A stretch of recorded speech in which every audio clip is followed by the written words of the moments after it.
Shalom, may the good Lord be with you. Let us meditate today on the power of God. God's power changes all circumstances.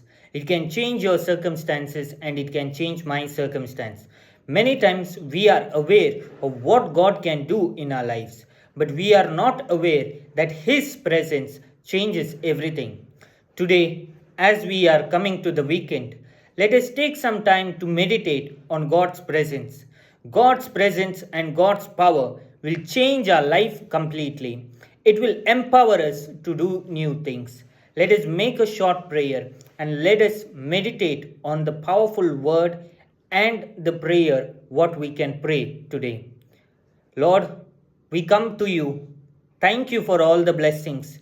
We thank you for all your graces. May your love surround us and fill us more and more each day. In everything that we do, that your grace may mightily come upon us, that you may fill us, lead us, and touch us. In your mighty name, we pray. Shara gala gala baba baba shiri gala gala gala gala haraba shiri gala gala gala gala gala baba baba baba shiri gala gala gala haraba shiri gala gala gala haraba shi gala gala gala gala gala haraba shiri gala gala gala gala baba baba baba hara paraga shiga digidi di di di di. Let us meditate, have a small meditation today. Let us meditate only on one word of God. That is, if God's presence doesn't go ahead of us, I and you will not move ahead.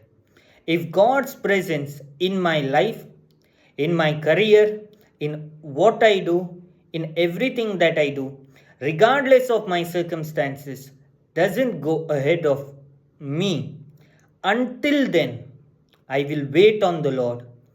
I will follow the Lord, and let us surrender to the Lord with all our heart, with all our mind, with deep longing for the Lord, that He should go ahead of us.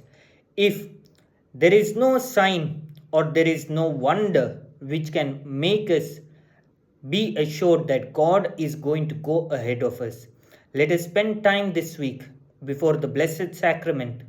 Let us spend time reading the Word. Let us spend time in meditation and prayer, that the mighty presence of the Lord will will be ahead of us and behind us, surround us, and be a mighty fortress for us. And in everything that we do, we may receive His grace. In the mighty name of Jesus we pray. Shalom.